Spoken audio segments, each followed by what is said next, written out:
Hello and welcome to Faith Talks. In today's program, we'll be asking, is stewardship just about money? Joining me in the studio and ready to share their views and comments are Deborah Harris, a chartered accountant and a board director, together with Dr. Richard DeLissa, who is a pastor but also the director of the stewardship of the South England Conference of the Adventist Church. That's a big mouthful, Richard. That's all right. Richard, could you tell us, what does stewardship mean? Because it seems to be such an old-fashioned word. Well, Kirsten, it's an old-fashioned word, Victorian word. But basically it means that you are a custodian, a manager, a caretaker of something that has been entrusted to you. Stewardship is based on a relationship. If someone has given something to you, they expect you to give them, look after what they have given to you. So it's a relationship. Yeah, I think also that as a board director, you have an increasing sense of stewardship, especially if you're a board director for a public sector service like a hospital or a school or university. It is a public body, and you have been entrusted as a board director to ensure the adequate use of those resources. So I think there's even some similarity with the whole concept of being responsible for something that's entrusted to you, as opposed to something that you own and try and utilise to your own purpose. There's a wider purpose than just yourself and just you delivering for yourself, I think. And I think also, if you don't have a relationship with the person that has given you the gift to look after whatever that might be, then you use it for your own purposes. And therefore, oftentimes you hear of, companies going belly up because they've run off, Enron, and they've not utilised or the ability to utilise the gifts that have been given in terms of the relationship with their board directors and their stakeholders. So therefore, they've said, okay, it's just for us, and therefore we'll use it the way that we want to use it. But stewardship is about a relationship that you have with the one who has entrusted you with gifts, abilities, time, opportunities, the blessings of the earth. So I'm hearing two words here. I'm hearing relationship, and then I'm hearing alluded to trust. Sure. There's a trust issue as well. How does that look when we come into a church setting, Richard? Well, in terms of trust, as the Adventist Church, we have members and we base their giving on tithing. Stewardship is bigger than that, broader than that. It's not just about money, but there's an element of trust when a member gives money, to the church. We've got a responsibility to look after it. Because you are mentioning two things here. You're mentioning something called tithing, and you're mentioning the members giving money. Can you explain a little bit more? What is tithing? We go back to the Old Testament in the Bible, where, whatever you have in terms of the first fruits of your labour from the field, you give 10% or a tenth of that to God.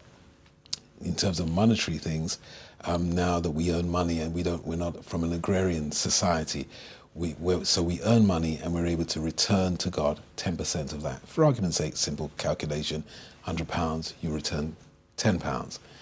That comes into the church for the work of the church, for the paying of the ministry, for the building up of the ministry within a particular location. And so that's what the members who are earning, whatever they're earning, is a tenth. Even the small children are encouraged to give, 10 pence from a pound, and they give it to the church, and they see what the money goes towards. So not only are they stewards at a young age, they see, minister comes here every Sabbath, etc., etc. And it's not just tithing, it's offerings as well. That's all a part of our stewardship. So the stewardship that a church member would first of all think is something to do with money and giving money back. Sure. But Deborah, when you as a chartered accountant and when you as working in a financial sector more, when you're thinking of stewardship, what are you thinking of? I've always thought of, and it's probably something that Pastor DeLissa will also notice, I've always seen 7 areas of stewardship, and I like to think of them as the 7 T's.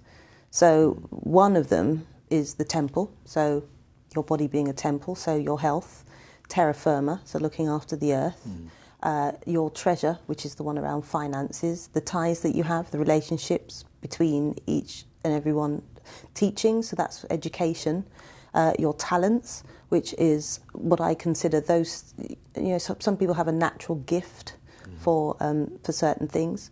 And the 7th T, I can't remember, but I'll remember it in a moment. But those 7 T's, I think, encompass the whole range of stewardship.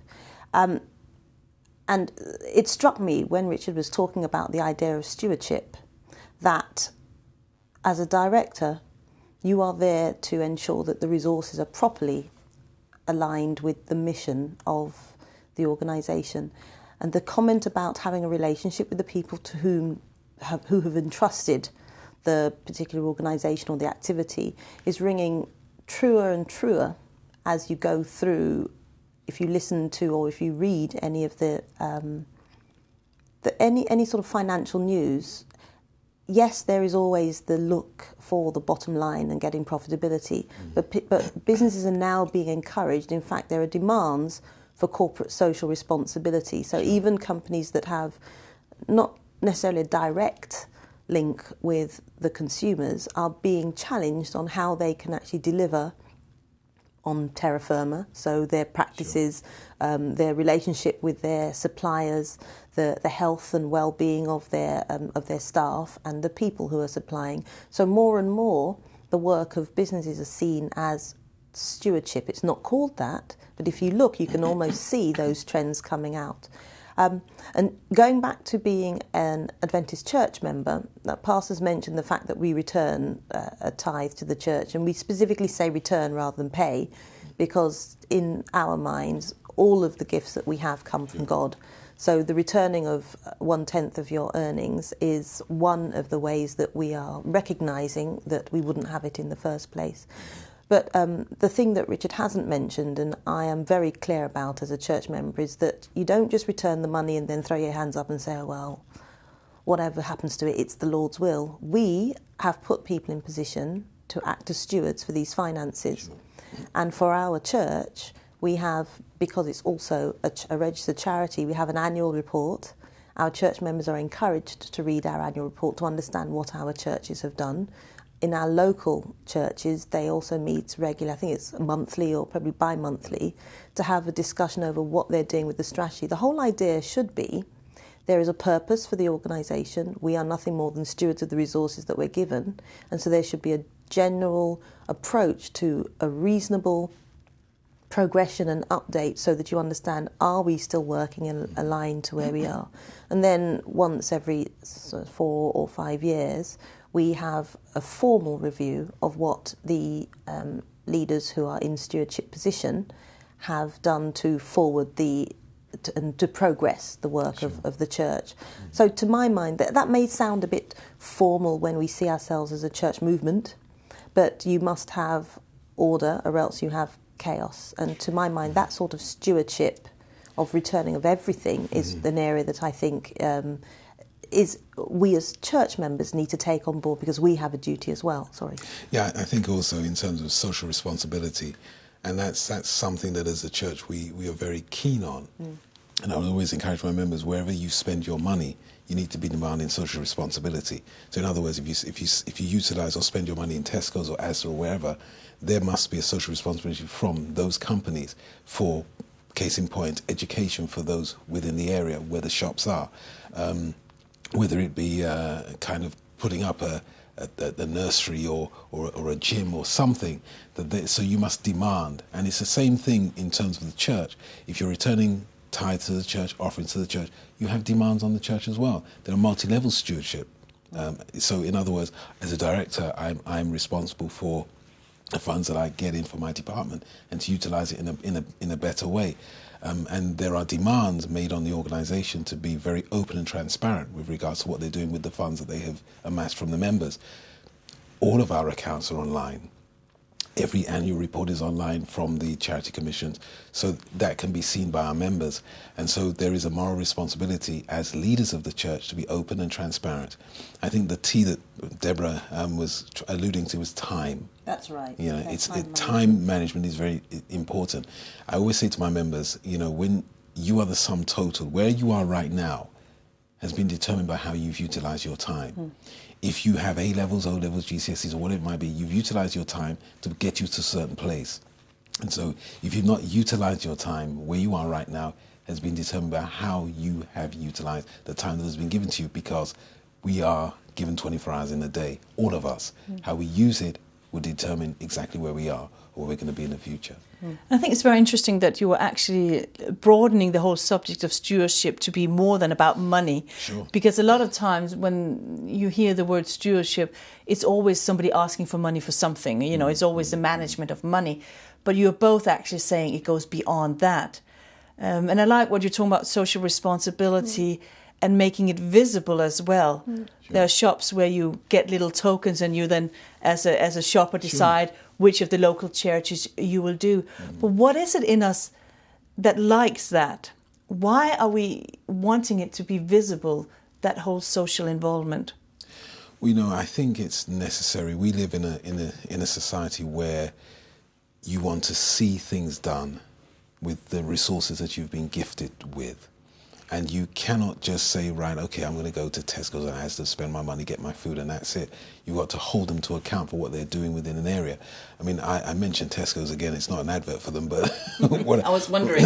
what I'm saying is that they're a company that they've banked a lot of land across the entire country. You know, they've literally held on to land. That land is sitting there waiting for an economic opportunity, a business opportunity to be developed. And I'm saying, as church members, if you're spending money in a particular retailing establishment that is land banking, you've got to make demands on them. We need houses for our members and for the community. We need schools, we need hospitals, we need all these things. But businesses have held on to this entrusted gift of land and are not using it for what it should be used for. And I think we need to be making demands on these organizations, as well as demands will be made on the church for what we are doing with the things that we've been entrusted with for the benefit of the work. And you're actually suggesting that the biblical principles of stewardship is something that is flourishing in the financial world or in the business world today. I think absolutely. I think that at its initial view of business and finance, it was just, bottom line. Returning profit to shareholders, and boards of directors were seen as agents of the shareholders. The main purpose was to derive profits for the shareholders and return a profit, or to reinvest the profits to get more profit. And it seemed like a perfectly good approach to do, but I think, and one of the things that I think has happened in recent times is that society has changed. There are now, it used to be that you could, for example, your doctor was God. You would go in and you'd say, this is what's wrong with me, and the doctor would tell you, this is what you have to do. And now doctors are having to move more to being guides, because many patients come to the doctor's surgery armed with what they've got off the internet, and they say, I think I've got this, and I think this is my treatment. So it's more of a conversation. And similarly, as information becomes more accessible, as the public becomes, I wouldn't say more informed, but gets more access to data faster, and as you can have a bad experience in a store and tweet it in an instant, companies are having to respond. The public sector is having to respond. And I think there's more. I would probably challenge the view of just sitting back and wagging your finger at boards. Well, I would, but wagging your finger at boards of directors and saying you have to do more, because I think that there's greater power in the individuals. So the influence that you can have within your own workplace. I think there's one thing about your company having a charity that they are supporting that year. But there's a much greater and a much more powerful influence I think you can have if your organisation can release your staff to provide volunteering as part of their gift. So it's more than just a monetary value, because they have people who are highly trained, who are highly skilled, who can work locally. And there are many organisations, I know of quite a few of the big four professional organisations where it's just embedded in the way that they work, because the HR, at the end of the day, they have to get profits, and HR departments understand that as people move through that Maslow's hierarchy of being able to pay for your heat, light, dial tone, roof over your head, people start to think, what am I here for? What is my higher purpose? And giving people an opportunity to be able to be, as you said, tangible, sees tangible stewardship, then brings more of a sense of accomplishment, it gives more of a sense of well-being, it gives more of a sense of community, and it makes you a much more effective worker. And social responsibility is better than PR. It's worth more than its weight in gold. If you're doing something for the community in which you are placed in, they are investing in you, you're investing in them. That is great publicity for any company. And I think as a Seventh-day Adventist church, when you look at one of our 28 fundamental beliefs, fundamental belief 21 speaks of stewardship. When you look at it, it talks about possessions, it talks about time, it talks about blessings of the earth. It doesn't mention money until the very last paragraph of that belief. But oftentimes as a church, we have turned it upside down. We mention it first and then everything else next. But in my role as stewardship director, I want to ensure that members look at stewardship as bigger and broader than money itself. You've got time, talent, responsibilities, the blessing of the earth, the environment. We speak very little about the environment. And we are on terra firma and have a responsibility. And when you see climate change and all of that, we spend give it little or no time in terms of discussing and the way forward in terms of how we as a church can deal with issues like climate change, which is all part of our stewardship. And I think, you actually, both of you starting to hone in on what can I as an individual, how can I make a difference when it comes to managing or approaching stewardship?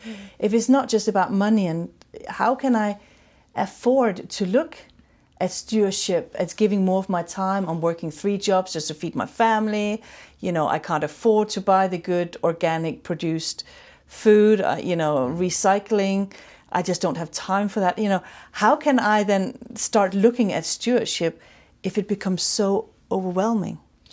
You start one day at a time, with one project at a time. For argument's sake, you are in a flat in Vauxhall.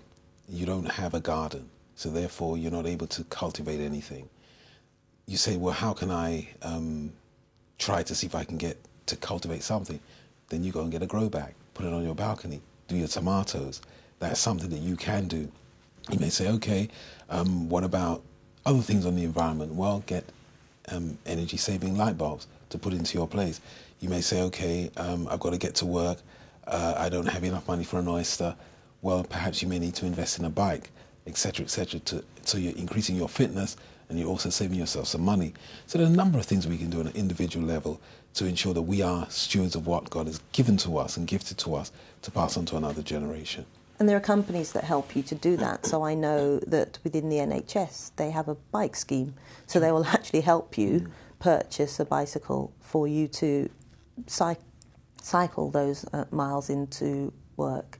Now, cycling's not for me, but I chair an association of Adventist professionals, business owners and entrepreneurs. And one of the things that we've been talking about over this last year is how we can share Christ in the marketplace. And one of the things that we are talking about is effective stewardship and how we can help through job shadowing and work experience students understand how you can still provide all of these aspects of stewardship and still make a very good living. I think people often think that a good Christian is someone in rags, sort of begging. Their life of sacrifice may be for some, but I believe that God is for everyone, for the prince on the hill as well as the pauper in the street. And I think that we as a church are very well placed with the number of professionals that we have, with the number of qualified, educated people that we have, to be able to share a less warped view of what we think stewardship should mean. It's more than money.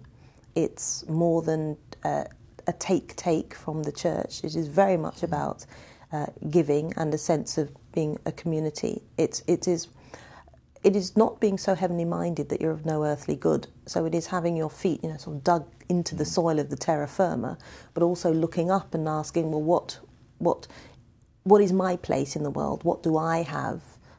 What do I have to give? And simple things, as you said, whether it's just the grow bag or walking a few extra miles or having energy-saving light bulbs, or deciding that you're not going to fly as often as possible, or you're not going to buy goods that are just flown across.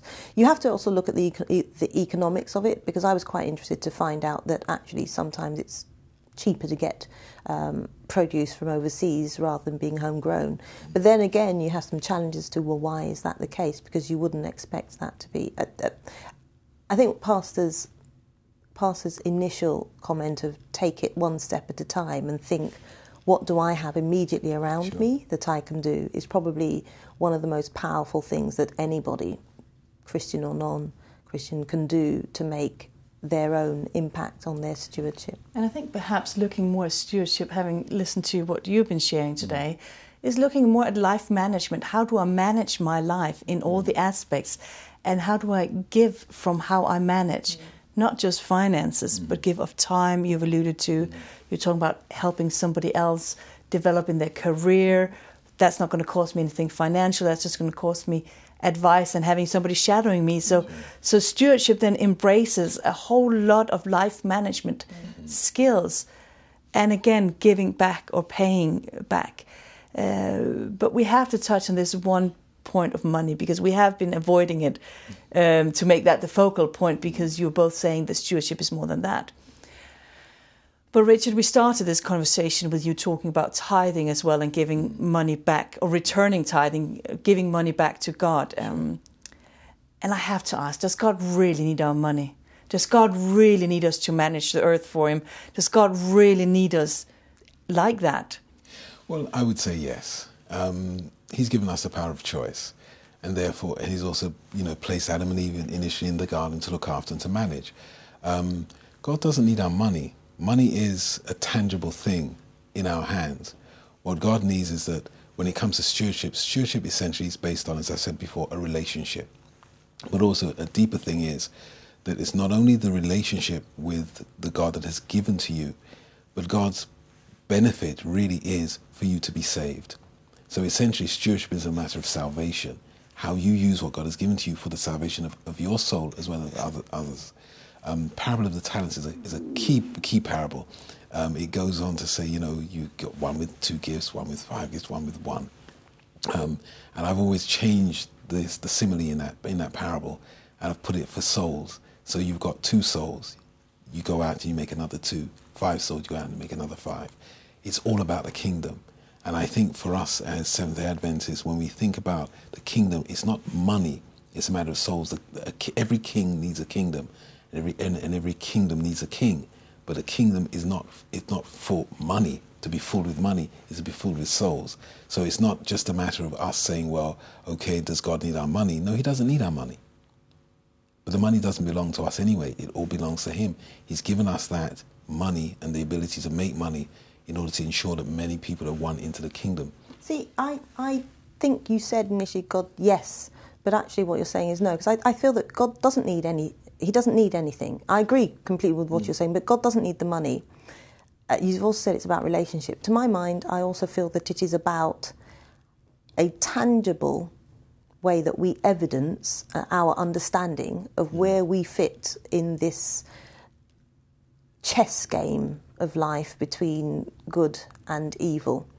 We are, people often talk about, from a spiritual sense, we are the fingers of God.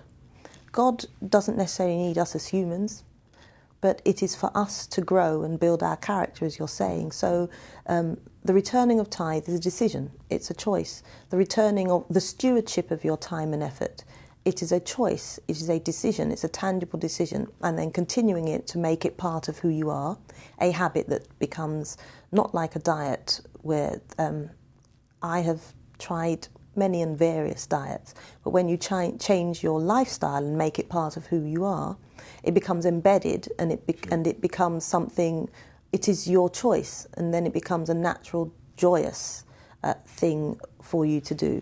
And I think that the shape of things to come is that as we, the public, or as we, the members of a church, start to take hold of what it means to be effective contributors to your community and your society and stewards, we will naturally tend to go to the positions that Richard is talking about, which is to understand that we have a responsibility to be demanding and hold to account, not to demand your right, but to hold to account people for whom positions of authority are coupled with responsibility. And I think that's the power of the modern day stewardship as we think about it. So we haven't shied away from money.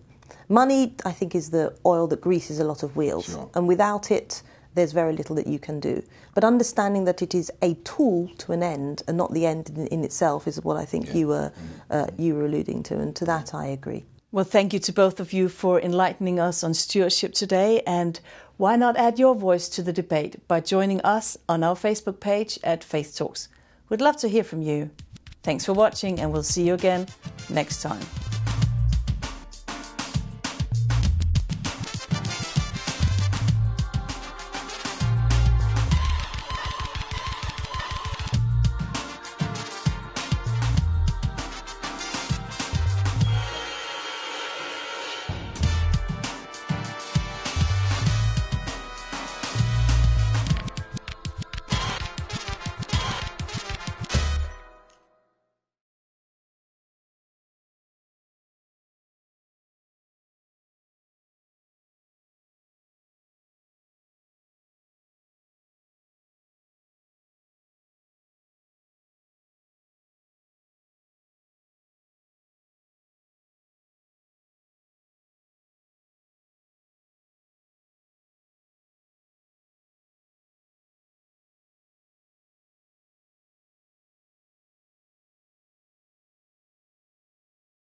I don't know whether the 2008 crisis was particularly masterminded through some spiritual view, but I do think very clearly that the impact of it for those organisations who felt that we're safe as houses, or you're safe as a bank.